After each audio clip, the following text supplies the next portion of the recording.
Have you ever dreaded a meeting? Do you feel some groups draining to participate in while others are much more engaging? In this module, we will discuss creating a positive group climate, resolving conflict, and making team decisions. But how do we create a supportive group climate? According to our text, cohesive groups have an appropriate balance between task and social cohesion. But what does that mean? Consider the bowling team that jokes and enjoys socializing together, but focuses and performs well in their tournaments. A positive group climate and high morale make it more fun to be a member of the team, and that team can be more effective in carrying out their tasks. Factors which contribute to a positive group climate and morale include participation inclusion, confirming messages, equity, clear and accepted roles, and motivation. Of course, conflict is inevitable. Your team will have scheduling conflicts, disagree on what should be done next or by whom, or some other conflict may start to emerge. When this happens, consider the Kenneth Thomas model of conflict from the reading. His process includes 4 steps: frustration, conceptualization to understand the problem, behavior to resolve it, and outcome or resolution. But what does Ted Lasso think about conflict? Taking on a challenge is a lot like riding a horse, isn't it? If you're comfortable while doing it, you're probably doing it wrong. This Coach Lasso quote might make us smile and remind us that just because something might be a little uncomfortable does not mean we should avoid it. The same is true of working in teams. Acknowledge frustration and work on resolving issues to improve outcomes, including team member satisfaction. The best way to manage conflict is to reduce it before a minor concern grows into a larger source of tension for the group.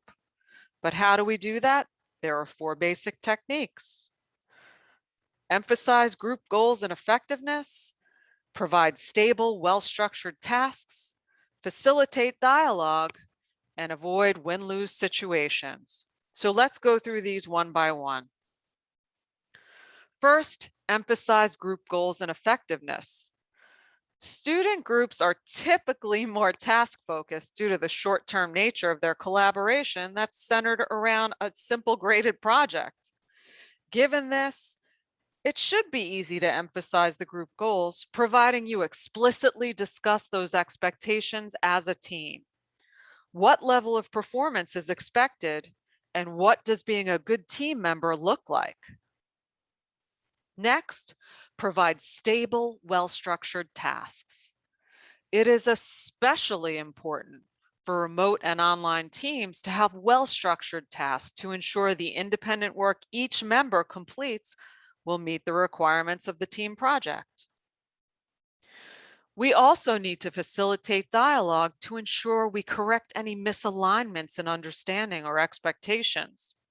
Assume all team members want to contribute unless you have clear evidence to the contrary. Always assume good intent.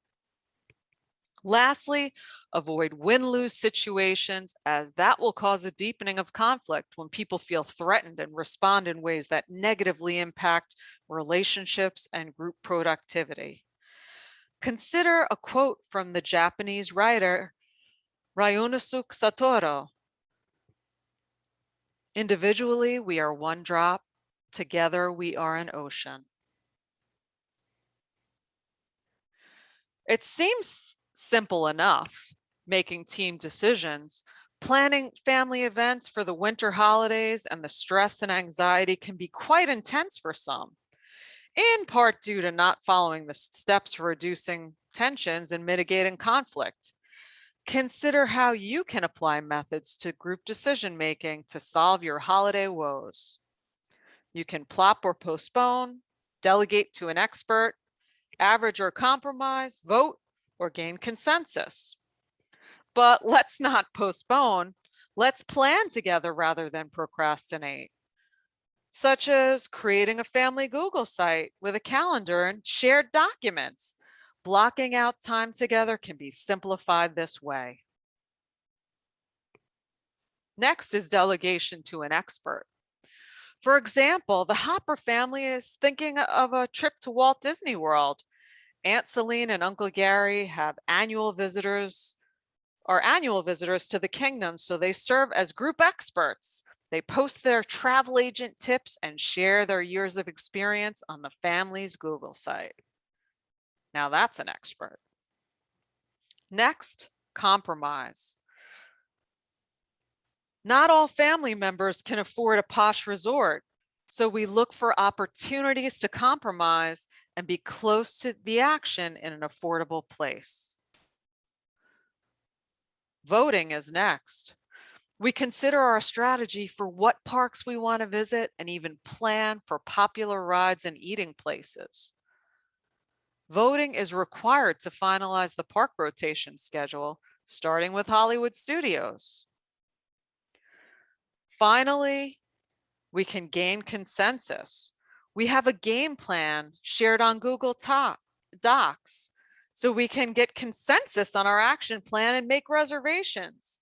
So prepare your ears. We are ready for holiday fun.